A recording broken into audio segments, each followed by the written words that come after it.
우리 성경에는 불가사의한 사건들로 넘쳐나고 있습니다. 그러나 이게 불가사의한 일들이라고 해서 그것을 가리켜서 이 신비라는 단어를 사용하지는 않습니다. 그러나 이 신약 성경에는 이 불가사의한 어떤 것을 가리켜서 미스터리하다, 신비라는 그런 단어를 특정한 것을 우리가 보게 됩니다. 자, 우리는 이 꽃이 피는 것을 보고 참 그 신비롭다, 이런 표현을 쓰죠. 마찬가지로 꽃이 피듯이 신비로운 일들을 이 신약 이 성경에서 특정한 것이 7개가 있습니다. 오늘 그 특정한 7개의 그 불가사의를 좀 살펴보도록 하겠습니다. 먼저 우리가 신비와 비밀은 어떻게 다른가, 그것을 좀 알 필요가 있습니다. 신비와 비밀 어떻게 다르죠? 개역 성경에는 이 신비라는 단어를 쓰지 않아요.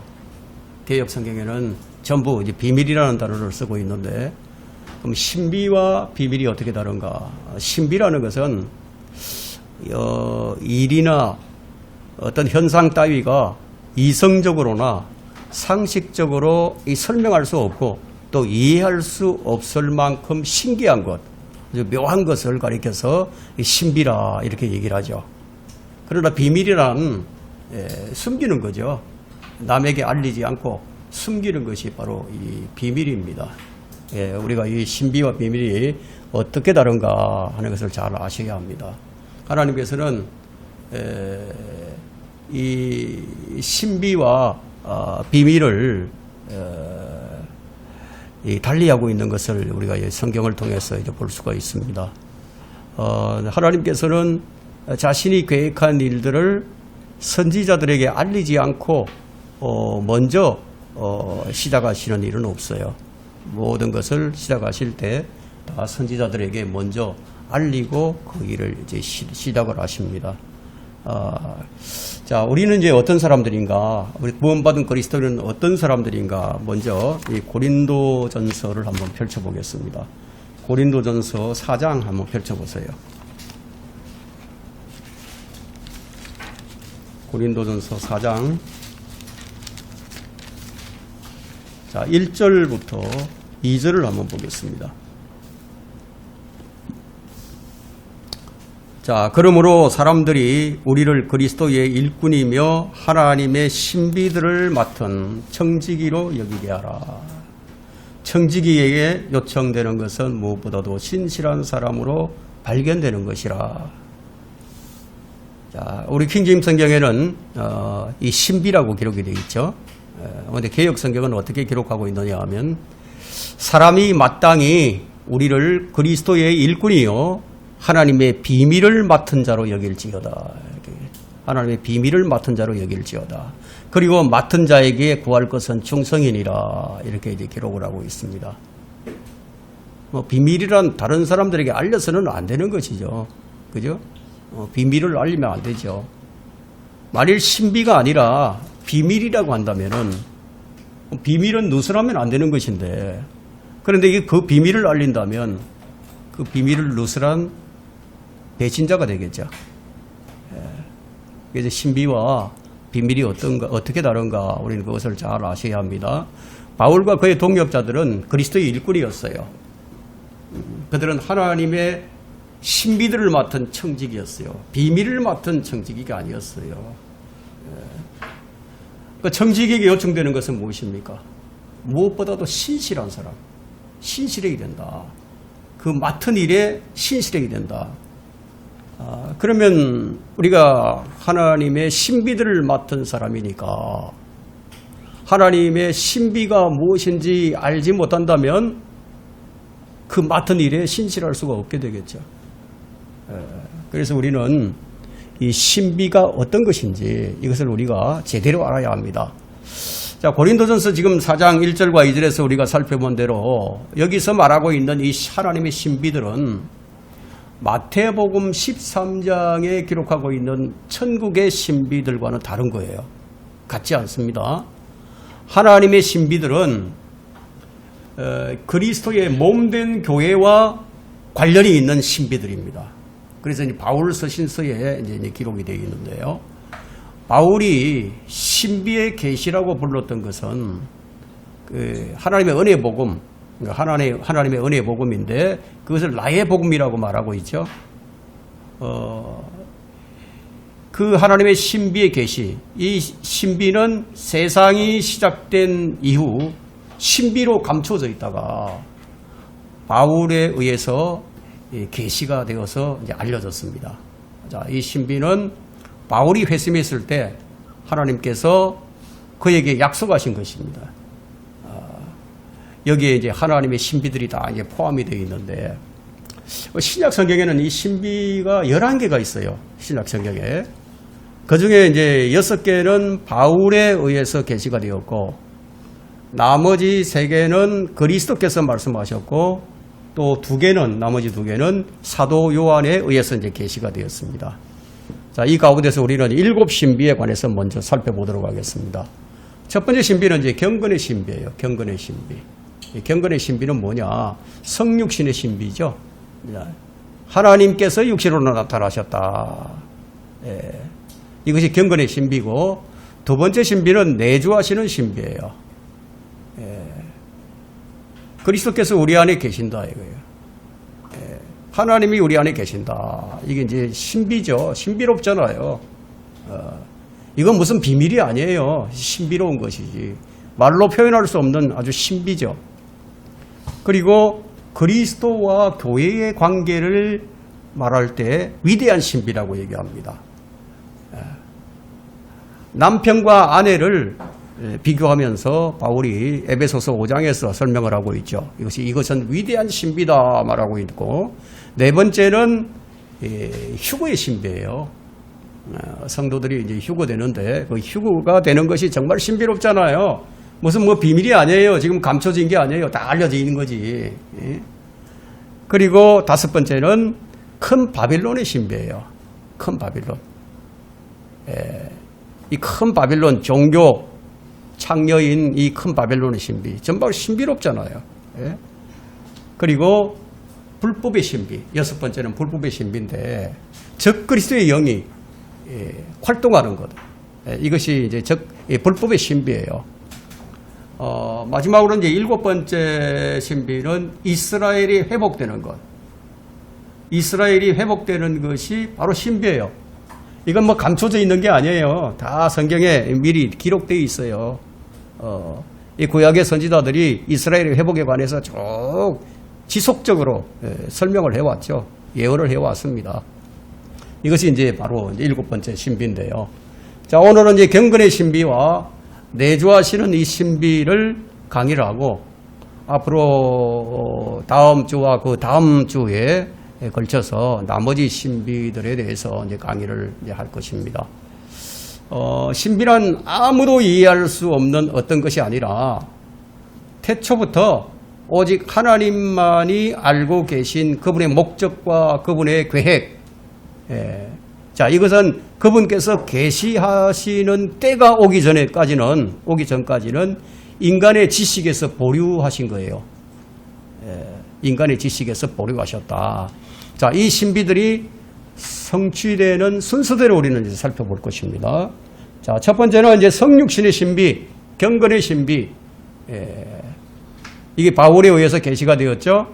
이 경건의 신비는 육신으로 나타나신 하나님에 대한 신비예요. 어떻게 하나님이 어떻게 사람으로 나타날 수 있는가? 신비롭잖아요. 자, 이 신비는 보존된 성경에만 정확하게 나타나고 있습니다. 자, 우리 킹 제임스 성경에는 경건의 신비는 논쟁의 여지 없이 위대하도다. 성육신, 하나님께서 육신으로 나타나신 것은 논쟁거리가 아니다. 논쟁거리가 아니다. 야, 하나님께서는 육신으로 나타나셨고, 성령으로 의롭게 되셨으며, 천사들에게 보이셨고, 이방인들에게 전파되셨으며, 세상에서 믿음 바 되셨고, 영광 가운데 들리어 올라가셨습니다.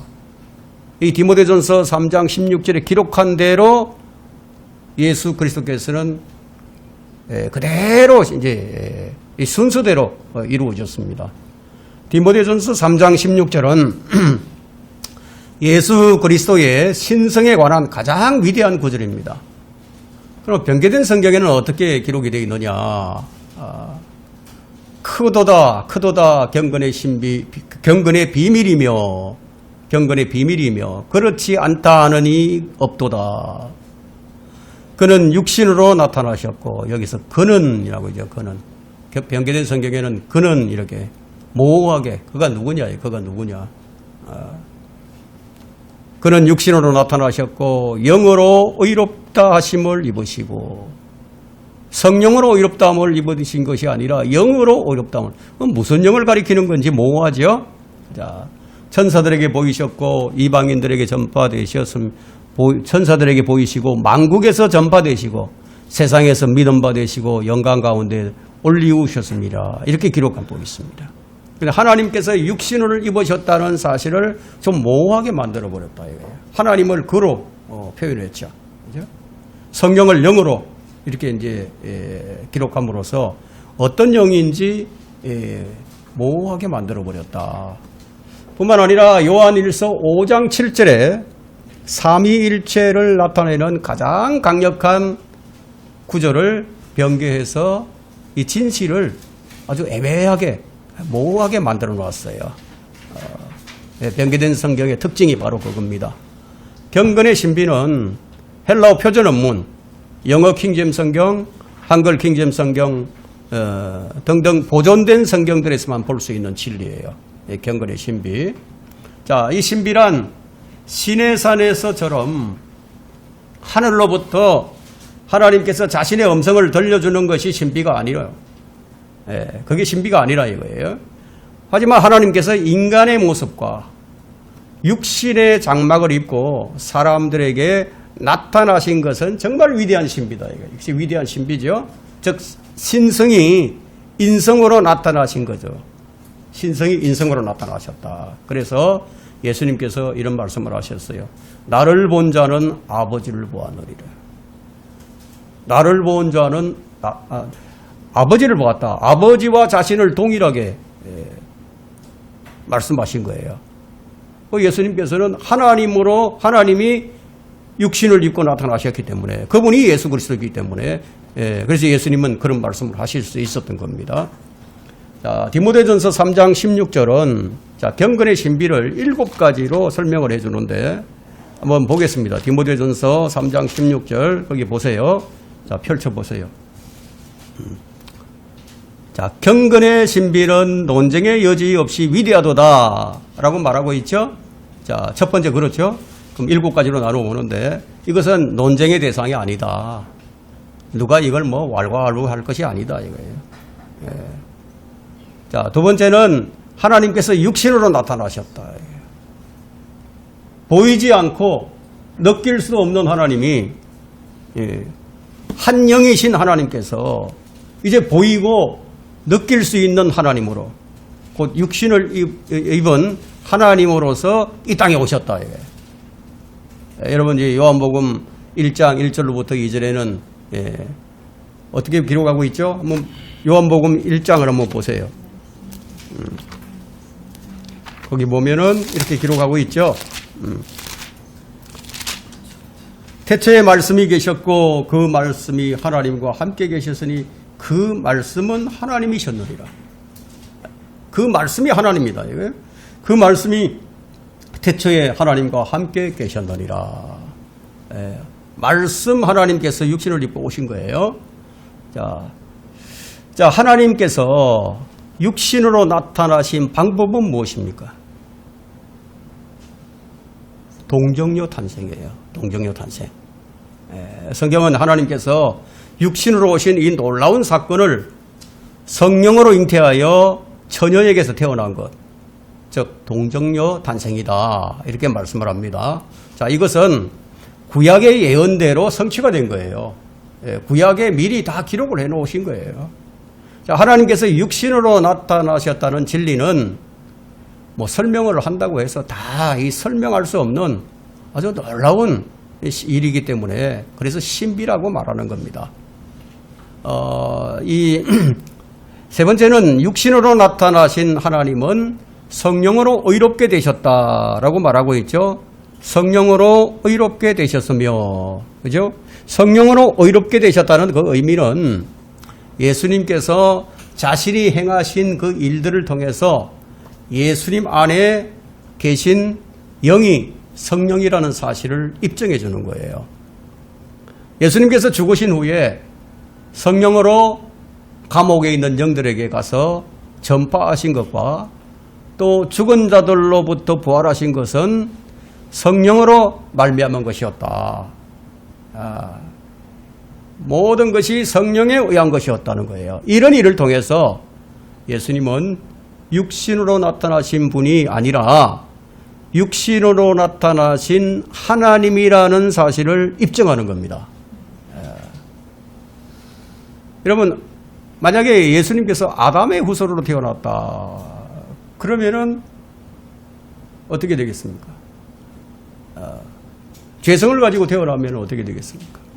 아담의 씨죠. 그죠?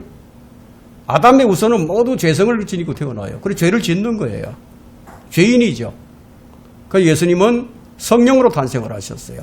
성령으로 잉태되셨다 이거예요. 그래서 죄성이 없어요. 죄를 짓지 않는 의인이시죠.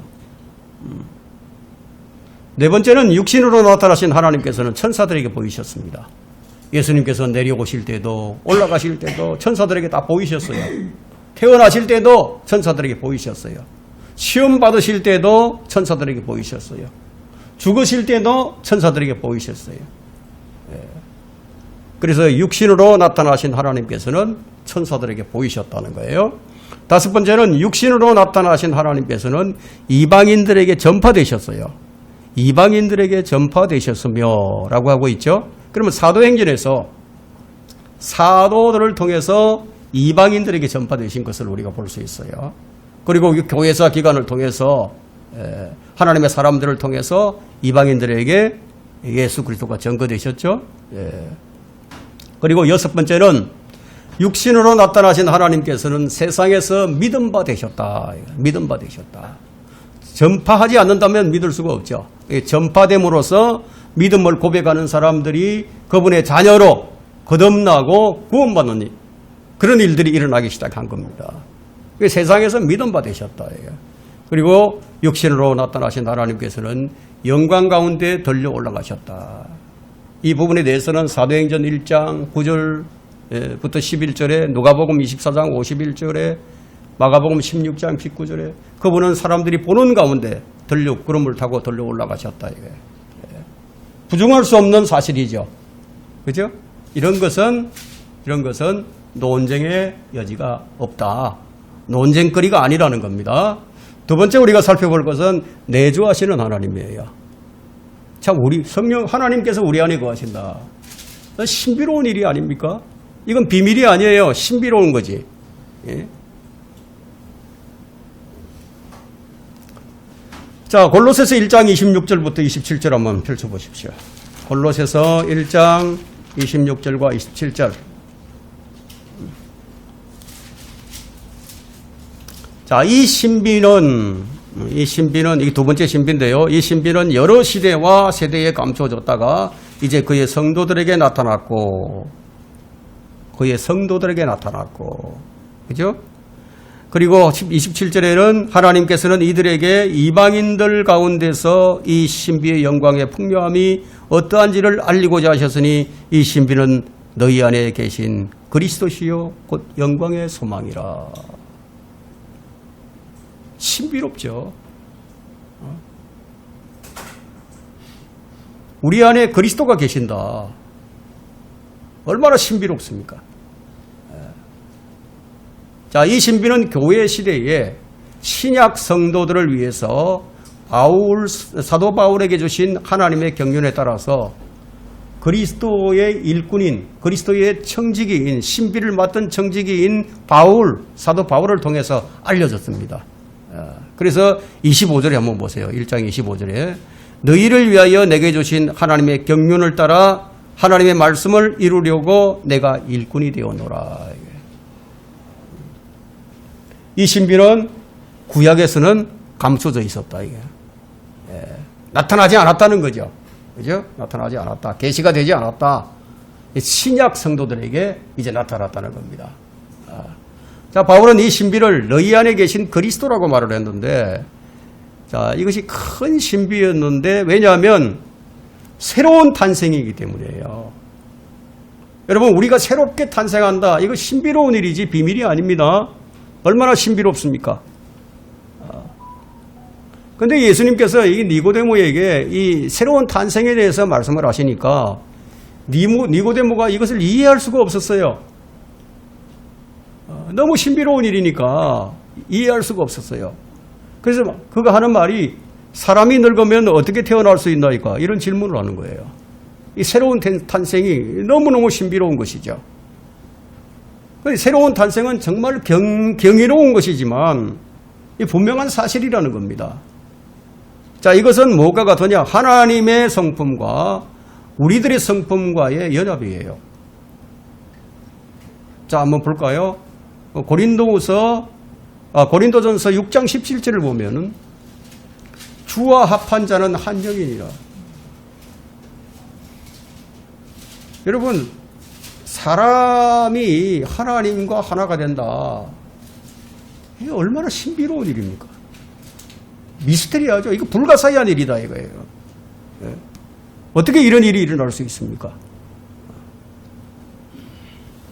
예수님께서 인성을 취하심으로써 우리와 하나 되신 것과 마찬가지로 우리도 하나님의 성품을 취함으로써 그분과 하나가 되었다 이거예요. 이 연합의 신비는 이 연합의 신비예요. 연합의 신비. 이 연합의 신비는 그 본질이 완전히 연합된다는 데 있는 거예요. 연합이 된다. 여러분 생각을 해보세요. 하나님의 영과 우리의 영이 연합을 한다. 하나가 된다. 정말 신비로운 거죠. 자, 우리의 몸의 이 지체들이 몸의 일부인 것과 마찬가지로 자, 우리는 모두 그리스도의 몸의 지체들이에요. 그것은 그리스도께서 우리 안에 사시기 때문에 그것이 가능해진 거예요. 여러분, 우리의 생명이 뭐냐? 우리의 새 생명은 예수 그리스도입니다. 예수 그리스도가 우리의 새 생명이에요. 예수 그리스도가 내 안에 없으면, 안 계시면 나는 새 생명이 없는 거예요. 그러니까 하나님 보실 때 죽은 자로 여기는 거예요. 생명이 없으니까. 그래서 예수님께서 죽은 자들로 너희 죽은 자들을 장사지니게 하라. 이런 말씀을 하신 겁니다. 하나님 보실 때 예수 그리스도가 없는 사람, 그 사람은 죽은 사람으로 여긴다.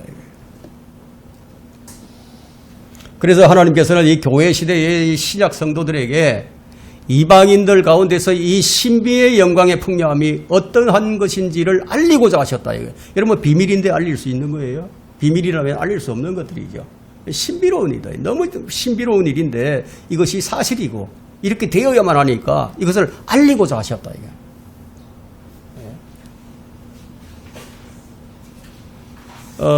그래서 이제 골로새서 1장 27절에서 이 두 번째 신비는 성도들 안에 계신 그리스도시다.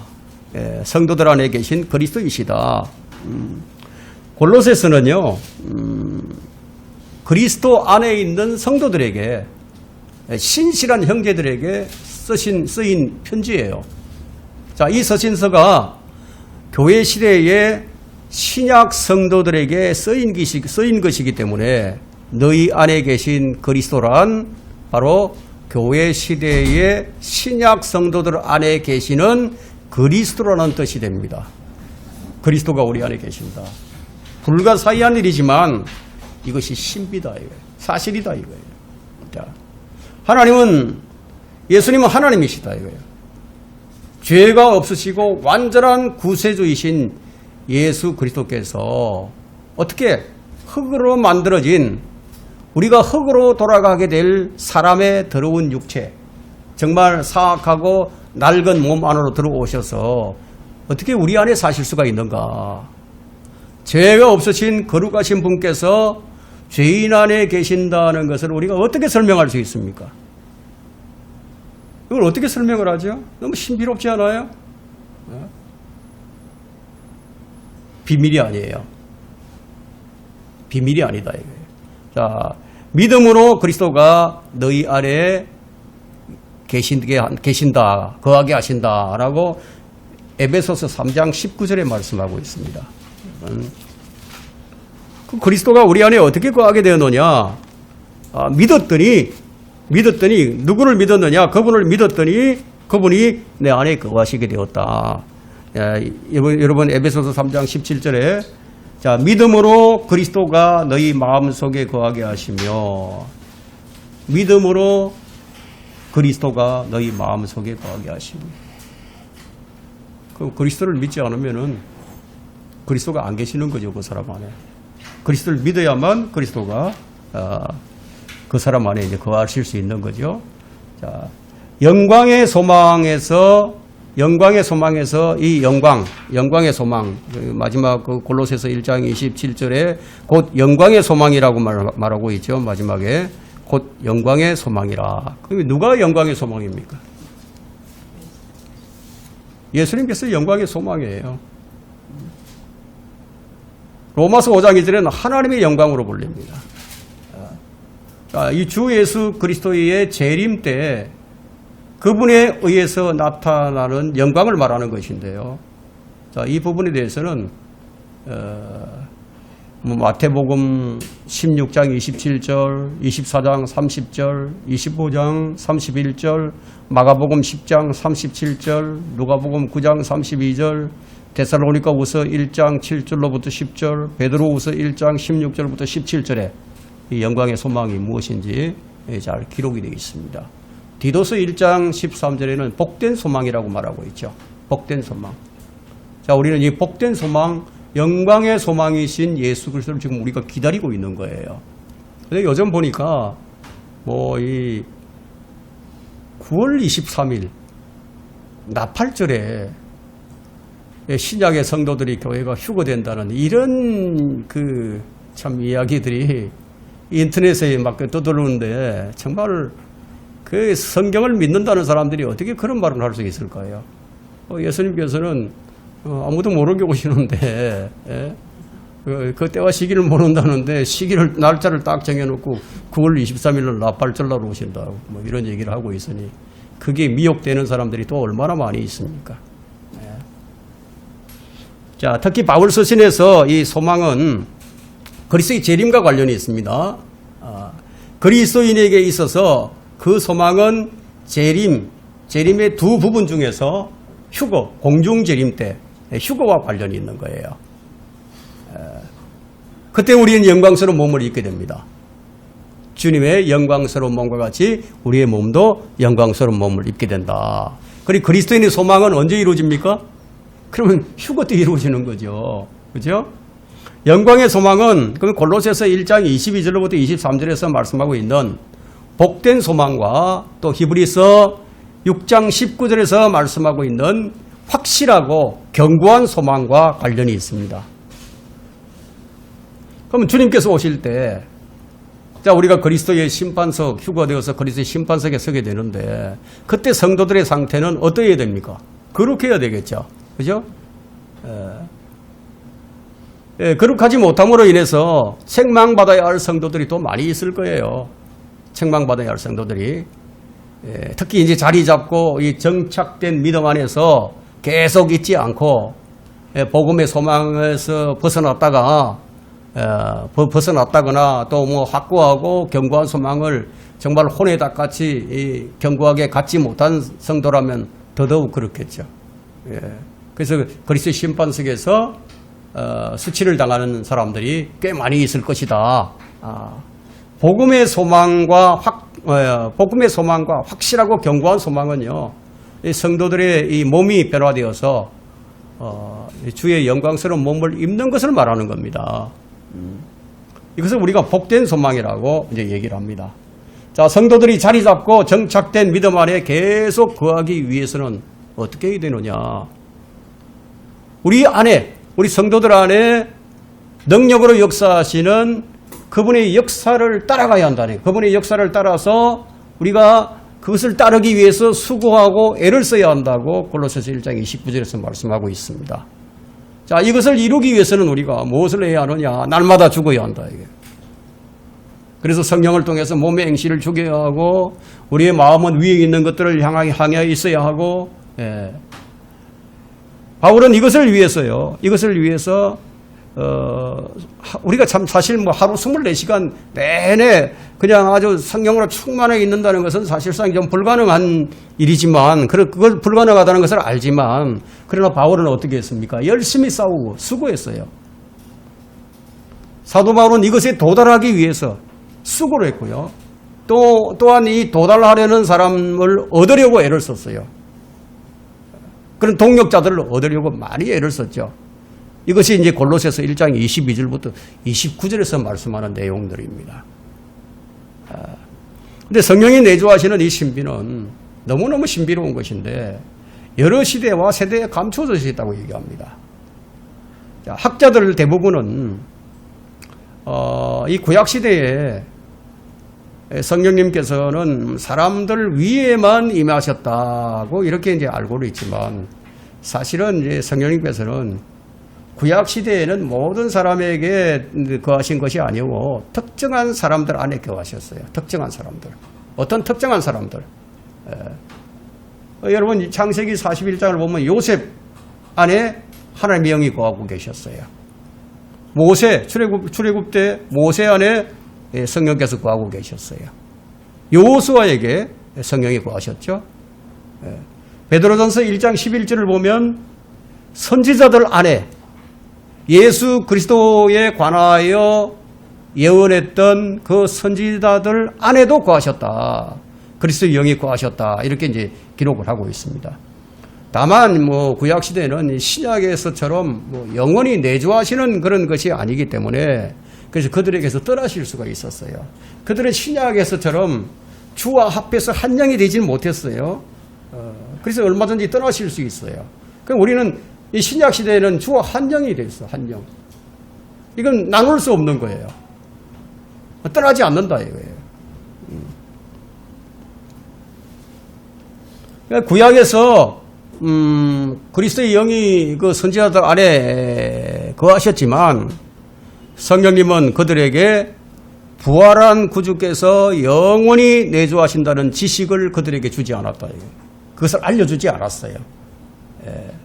그리스도에 관하여 예언을 하게 하셨지만 그것이 어떤 의미인가를 정확하게 알려주지 않았다.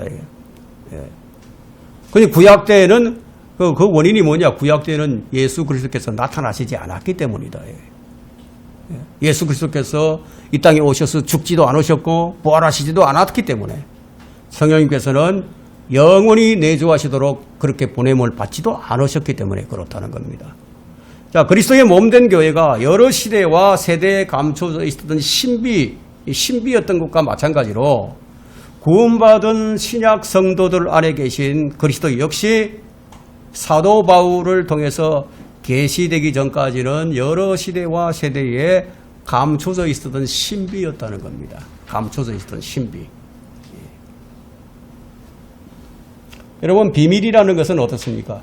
비밀이라는 것은 딱 밝혀지는 순간부터는 비밀이 아닌 거죠. 그죠? 신비는 어떻습니까? 계속적으로 신비죠. 이거는 신비로운 거죠. 예.